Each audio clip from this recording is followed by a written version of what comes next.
তুই যারে বিয়া করে আনছিস তো মাইয়া না, মাইয়া রূপ ধারণ করে একটা পেতনি। আপনার মাথাটা তো ঠিক আছে, আমার তো মনে হয় পাগল হয়ে গেছে। হইলেও হইতে পারে, সারাদিন যেরকম আচরণ করে। লা ইলাহা ইল্লাল্লাহ মুহাম্মাদুর রাসূলুল্লাহ। আল্লাহ গো, ওই আল্লাহ, পেতে এসে পড়ছে, পেতে এসে পড়ছে। কি হয়েছে আপা? আপনারা সবাই আমার দিকে এইভাবে তাকিয়ে রয়েছেন কেন? এই তুমি তো মানুষ না, তুমি একটা পেতনি। এখনো সময় আছে, তুমি শিকার জমি না, তুমি শিকার যাও, তুমি যে একটা মানুষ রূপে পেতনি। আপনি এসব কি কইতেছেন আপা? আমি তো কিছুই বুঝতে পারতেছি না। এই একদম সাথে সাথে চেষ্টা করবে না, খবরদার বলতেছি। সবার চোখে ফাঁকি দিলো, তুমি আমার চোখে ফাঁকি দিতে পারবে না। আমি কিন্তু জানি না কিছু তোমার আসল রূপ। খবরদার এখনো শিকার যাও, তুমি যে একটা মানুষ রূপে পেতনি, শিকার যাও কইলাম। আহা আপা, তুমি এসব কি বলতেছো? কি দেখতে কি দেখছো আর কি বলতেছো? তোমার মাথাটা মনে হয় পুরাই গেছে। এই মীরা, চলো তো ঘরে চলো। আচ্ছা ঠিক আছে, বুঝতে পারছি। ও যদি পেতনি হয়ে থাকে তাহলে তো 2 দিন আগে আর পরে ধরা তো খাইবই। চলো আমরা ঘরে যাই, চলো। তুমি এভাবে কান্না করলে আমার ভালো লাগে না। আপনি বিশ্বাস করেন, আমি কিছুই করি নাই।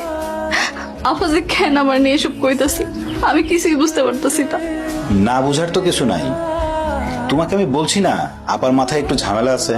আসলে বিয়ে হয়েছে অনেকদিন, বাচ্চা কাচ্চা হয় না। তখন আসলে হয়েছিলটা কি? আমি গোসলখানায় আসছিলাম, আফা আমার কাছে আইছিল কয়টা কাপড় চাপড় কাচতে দিতে। আমি ঠিকঠাক মতো শুনি নাই, উনি নিজেই দরজা ধাক্কা দিয়ে খুলে ফেললো। অতঃপর অতঃপর? অতঃপর কি?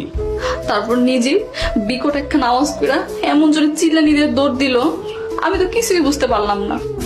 আপনি বিশ্বাস করেন, আমি ভূত পেতনি কিছুই না, আমি জলজন্ত একখান মানুষ। আমি যদি নিজের চোখে নাই দেখতাম তাহলে আমি এত ভয় পাইতাম? আগে কোনোদিন দেখছেন আমি এত ভয় পাইছি কোনোদিন কাউরে? হ্যাঁ বলেন আপনি।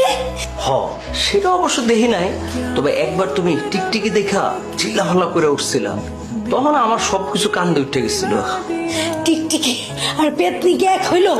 যেদিন এই মেয়েটার আমি দেখতে গেছিলাম সেদিনই কিন্তু আপনারা আমি কইছি এই মেয়েটার আমার পছন্দ হয় নাই। আপনারা আমার কোনো কথা শোনেন নাই, আপনারা দুজনে মিলা এই মেয়ের বউ করে আনলেন। আরে ভূত পেতনি থাকে গাছে গাছে, এখন আপনারা ভূত পেতনি ঘরে নিয়ে আসছেন। একটা ব্যবস্থা আমরা করব। ও বাবা রে, আমারে বাঁচাও, আমি মরে গেলাম। কাজল, আমারে বাঁচাও। হয়েছে কি আপনার? আর আপনার মাথা চুল কই? পেতনি পেতনি, ওটা তো বউ না, ওটা পেতনি। কইছিলাম না আমি আপনাদের, কইছিলাম না ও একটা মানুষ না পেতনি? আপনারা তো কেউ আমার কথা বিশ্বাস করা নাই, এখন বিশ্বাস হয়েছে? না না, তুমি মিছা কথা কও নাই, তুমি একদম হাসা কথা কইছো। আমি